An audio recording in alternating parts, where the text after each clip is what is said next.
Hello everyone, how are you all? After a long time, I'm doing this video. We are going to start our 12th class chemistry. First chapter is solid state. First of all, you all know that what are solids. Solids have definite shape, definite volume, definite mass. Constituent particles have fixed position, strong intermolecular force, short intermolecular distance, incompressive and rigid. We all know this solid definition from earlier classes. Now, in this chapter, we are going to learn classification of solids, which are first crystalline solids and amorphous solids. We have studied in our practicals also in inorganic, crystalline solids and amorphous solids. First, what are crystalline solids? They are arranged in an order. They have particular order.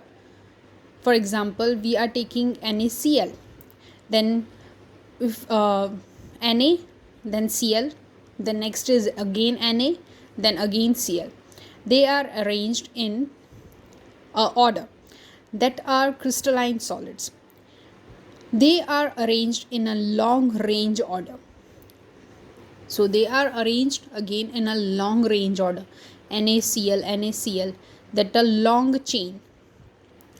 For example of crystalline solids are NaCl, quartz, etc. Next is amorphous solid. They have very irregular shape. They are very irregular in their shape. Because of their arrangement, they are irregular. For example, glass, PVC pipe, and they have a very short range order. So I hope you have understood crystalline solid and amorphous solid. Again, what are crystalline solid? They are arranged in an order with a long range order. Amorphous solid, they are very irregular. They have very irregular shape. They are arranged in a short range order. For example, glass, PVC pipes, etc. Now, we will see the difference between crystalline solids and amorphous solids. Regularly 3D arrangement of particles due to which they have well defined geometrical shape. If we see crystalline solids, then they have a 3D arrangement. We have already seen that in crystalline solids, their arrangement are very particular, where in amorphous solids, their arrangement are not in a order. So crystalline solids, if we see in 3D, then their geometry and shape will be perfect. Amorphous solid don't have regular arrangement of particles, therefore do not have well defined particles. They don't have regular arrangement particles, therefore they don't have a geometrical shape. You can see that. Next is cooling curve has two breaks. For example, if we melt crystalline solids, then we will get a cooling curve like this. As we increase our temperature, by that time will pass, temperature crystalline solids will melt at a point, then it will be a stable condition, then again it will melt. In this stable condition, crystallization happens.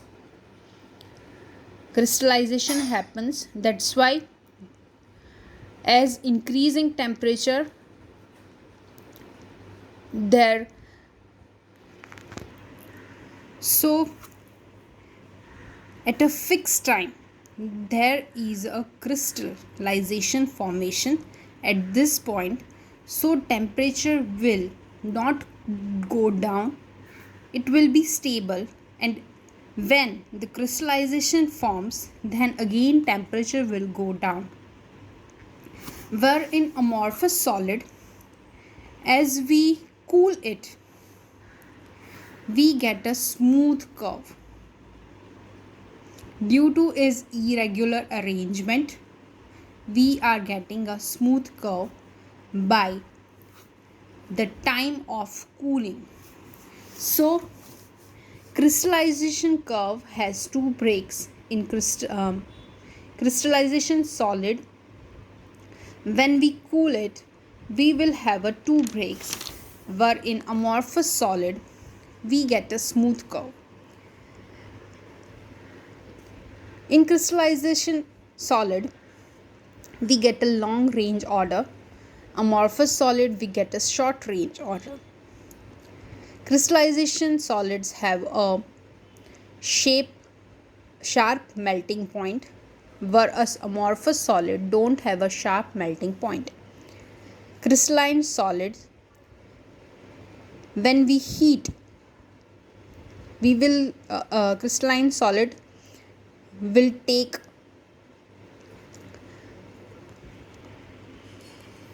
when we heat crystalline solids, it will take a it will need high temperature and heat. So in crystalline solid, high and fixed heat of fusion, whereas in amorphous solids do not have fixed heat of fusion. Next is crystalline solids are a true solids, whereas amorphous solids is pseudo solids. Next, crystalline solids are anisotropic, where amorphous solids are isotropic. First of all, what is isotropic and anisotropics? So isotropic means iso is mean same, and tropic is distance. So isotropic means same distance. In isotropics, we see physical properties measurement are same along all direction. So amorphous solids are isotropic and crystalline solids are anisotropic. In anisotropic, physical properties measurement are not same along all direction. Let us see some example that we can get what is isotropic and anisotropic. First of all, figure this. There are cations and anions indicating this. So if A and B, if we cut anything from this direction, from this X, we are getting different molecules. If we cut from here, we are getting same molecules. If we cut from this, then we will again get a different molecule.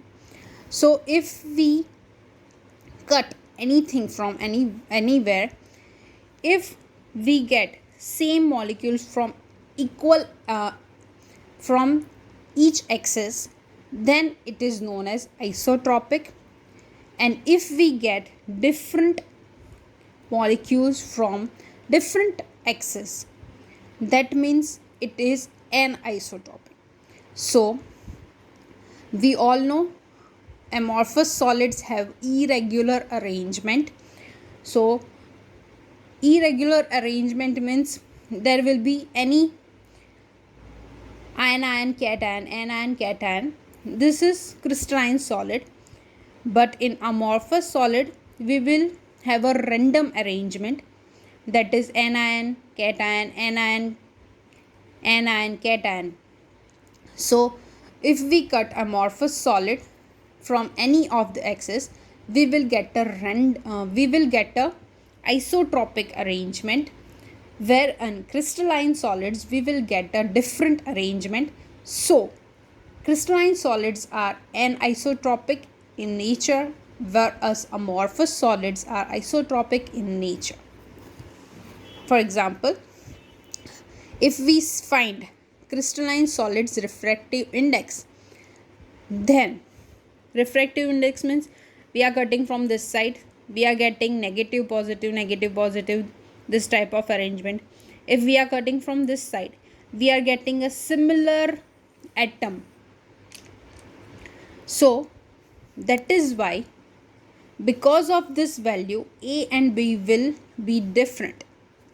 So AX have same pattern like this, whereas BX have different pattern. That is why crystalline solids are anisotropic in nature. In amorphous solids are isotropic in nature because if we take any X, the pattern are not same. So in this case, amorphous solid does not follow this rule. So it is isotropic in nature. Is it clear? If you have any doubt, then you can comment me. Okay, next, crystalline solid and amorphous solid. So crystalline solids are more stable, whereas amorphous solids are less stable. When we cut crystalline solids with a sharp tool, so if we cut from with a sharp tool, then crystalline solid will split into two pieces and newly generated surface are plain and smooth. Whereas in amorphous solid, when we cut with a sharp edge tool, they cut into two pieces with irregular surface. For example, glass. If we cut glass, then it will have a irregular surface which can harmful to us. So I hope crystalline solids and amorphous solids difference are clear. Next, amorphous solids or crystalline solid. You have to identify what are amorphous solids and what are the examples of crystalline solids. Polyurethane is amorphous. Benzoic acid can be crystallized, so it is crystalline solid. Potassium nitrate are also example of crystalline solids. Cellophane is again a amorphous solid. Polyvinyl chloride, that is again PVC, which are amorphous solid. Fiberglass, that are again amorphous solid. Copper are crystalline solids. So we will take a next class for further studies. Thank you.